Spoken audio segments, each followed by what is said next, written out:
ನಮಸ್ತೆ ಸರ್. ನಮಸ್ಕಾರ sir. Sir ತಮ್ಮ ಹೆಸರು? ಕರಿಬಸವರಾಜ್ ಅಂತ ಸರ್. ಕರಿಬಸವರಾಜ್. ಯಾವ ಜಿಲ್ಲೆ, ಯಾವ ತಾಲೂಕು ಸರ್? ಸರ್ ಚಿಕ್ಕಮಗಳೂರು ಊರು ಸರ್, ಹರಪನಹಳ್ಳಿ ತಾಲೂಕು, ವಿಜಯನಗರ ಜಿಲ್ಲೆ ಸರ್.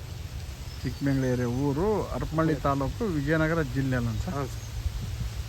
ಟೋಟಲ್ ಎಷ್ಟು ಎಕರೆ ಅಡಿಕೆ ತೋಟ ಸರ್? 2 ಎಕರೆ 24 ಸೆಂಟ್ಸ್ ಆಗುತ್ತೆ ಸರ್. 2 ಎಕರೆ 24 ಸೆಂಟ್ಸು. ಹಾಂ ಸರ್.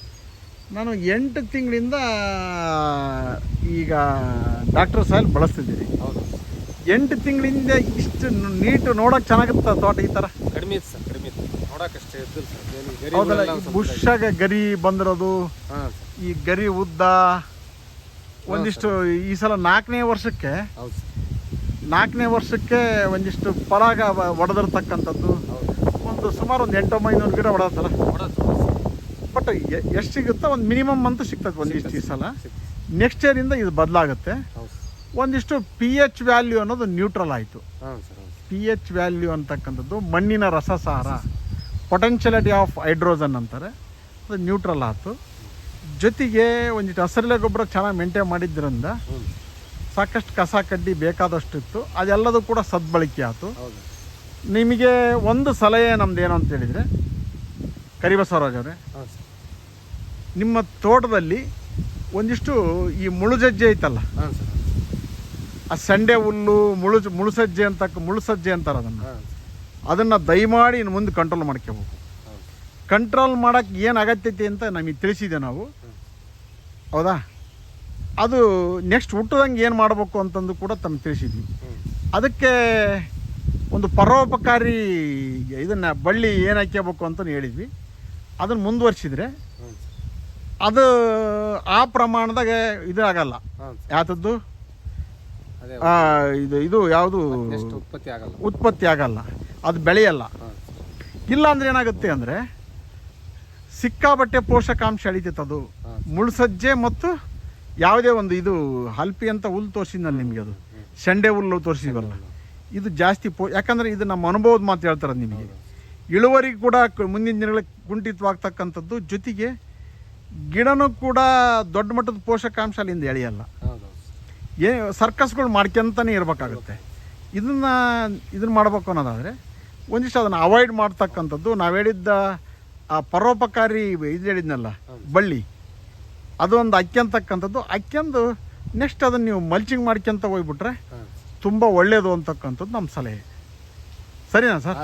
ಯಾಕೆಂದರೆ ಸುಮಾರು 16 ಕಡೆ ನಿಮ್ಮ ತೋಟದಾಗ ನಾವು pH ನೋಡಿದಾಗ pH ನ್ಯೂಟ್ರಲ್ ಆದರೂ ಕೂಡ ಎಲ್ಲೆಲ್ಲಿ ಇದಿದೆಯಲ್ಲ, ಯಾವುದು ಮುಳ್ಸಜ್ಜೆ ಇದೆ, ಜೊತೆಗೆ ಆ ಸಂಡೆ ಹುಲ್ಲು ಕಾಣುತ್ತಲ್ಲ, ಅಂಥ ಕಡೆಗೆ ಏನಾಗುತ್ತೆ ಅಂತಂದರೆ ಸಾಯಿಲ್ ಫರ್ಟಿಲಿಟಿ ನಾವು ನೋಡಿದ್ದಲ್ಲಿ 58, 60, 67, 80 ನೋಡಿದ್ವಿ.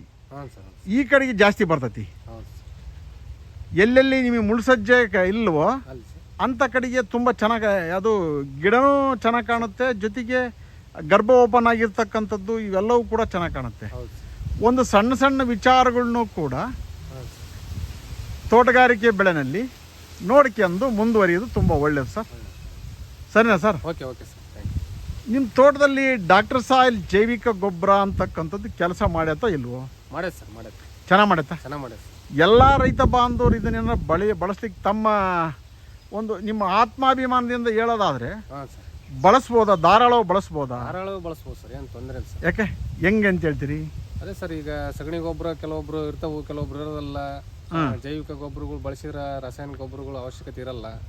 ಅಂದ್ರೆ ಸಾವಯವ ವಸ್ತು ಮಣ್ಣಲ್ಲಿ ಚೆನ್ನಾಗಿರೋ, ಸಾವಯವ ವಸ್ತು ಮಣ್ಣಲ್ಲಿ ಚೆನ್ನಾಗಿದ್ರೆ ಜೈವಿಕ ಗೊಬ್ಬರ ಚೆನ್ನಾಗಿ ಕೆಲಸ ಮಾಡ್ತವೆ. ಜೊತೆಗೆ ಉತ್ತಮವಾಗಿರೋ ಜೈವಿಕ ಗೊಬ್ಬರದಲ್ಲಿ ಡಾಕ್ಟರ್ ಸಾಯಿಲ್ ಜೈವಿಕ ಗೊಬ್ಬರ, ಬಯೋಸ್ಟಿಮ್ಯುಲೆಂಟ್ ಇರ್ಬೋದು, ಸ್ಲರೀಸ್ ಇರ್ಬೋದು, ಎಲ್ಲವೂ ಕೂಡ ಒಂದು ಬ್ರ್ಯಾಂಡ್ ನೇಮ್ ಆಗಿರೋದ್ರಿಂದ ಎಲ್ಲರೂ ಧಾರಾಳವಾಗಿ ಬಳಸ್ಬೋದು. Sir. Thank you sir. Thank you sir. Karibasavaraj ಅವರಿಗೂ ಈ ಊರಿನ ಗ್ರಾಮಸ್ಥರಿಗೂ ಧನ್ಯವಾದಗಳು. ರೈತ ಬಾಂಧವರೇ, ನೋಡಿದ್ರಲ್ಲ, ತೋಟಗಾರಿಕೆ ಬೆಳೆಯಲ್ಲಿ ಸಾವಯವ ವಸ್ತುವಿನ ಮಹತ್ವ, ಜೈವಿಕ ಗೊಬ್ಬರಗಳ ಮಹತ್ವ, ಮಣ್ಣಿನ ರಸಸಾರ ಮತ್ತು ಮಣ್ಣಿನ ಫಲವತ್ತತೆ ಅಭಿವೃದ್ಧಿ ಆಗ್ತಕ್ಕಂಥ ವಿಚಾರ. ಈ 4ನೇ ವರ್ಷ ಅಡಿಕೆ ತೋಟದಲ್ಲಿ ಸಾಕಷ್ಟು ಬದಲಾವಣೆಗಳನ್ನ ತಾವು ನೋಡ್ಬೋದು. ಸುಮಾರು ಈ ತೋಟದಲ್ಲಿ ಒಂದು 800ರಿಂದ 900 ಗಿಡ ಈ ಸಲ ಹೊಡೆದಿದೆ. ಮುಂದಿನ ದಿನಗಳಲ್ಲಿ ಇನ್ನೂ ಕೂಡ ಉತ್ತಮವಾಗಿರ್ತಕ್ಕಂಥ ಇಳುವರಿನ ಎಕ್ಸ್ಪೆಕ್ಟ್ ಮಾಡಬಹುದು. But depend upon maintenance. ಅಡಿಕೆ ಗಿಡಗಳಿಗೆ ಸ್ಟ್ರೆಸ್ ಕೊಡೋದು ತುಂಬ ಒಳ್ಳೆಯದು ಅನ್ನೋದು ನಮ್ಮ ವಿಚಾರ. ಎಷ್ಟು ಚೆನ್ನಾಗಿ ಸ್ಟ್ರೆಸ್ ಕೊಡ್ತೀರೋ, ಡ್ರೈ ಮಾಡಿ ನೀರು ಕೊಡ್ತೀರೋ, ಆವಾಗ ಉತ್ಕೃಷ್ಟವಾಗಿರ್ತಕ್ಕಂಥ ಕ್ವಾಲಿಟಿ ಅಡಿಕೆಯನ್ನು ಪಡಿಬೋದು. ಕ್ವಾಲಿಟಿ ಅಡಿಕೆ ಜೊತೆಗೆ ಒಂದಿಷ್ಟು ಅಂತರ್ಬೆಳೆಯಾಗಿ ಬಾಳೆಗಳನ್ನ ಮಾಡ್ತಕ್ಕಂಥದ್ದು ಅಥವಾ ಬೇರೆ ಬೇರೆ ಮಹಡಿ ಪದ್ಧತಿ ಬೆಳೆಗಳನ್ನ ಅನುಸರಿಸ್ತಕ್ಕಂಥದ್ದು ಉತ್ತಮ ಅನ್ನೋದು ನಮ್ಮ ಸಲಹೆ. Thank you one and all.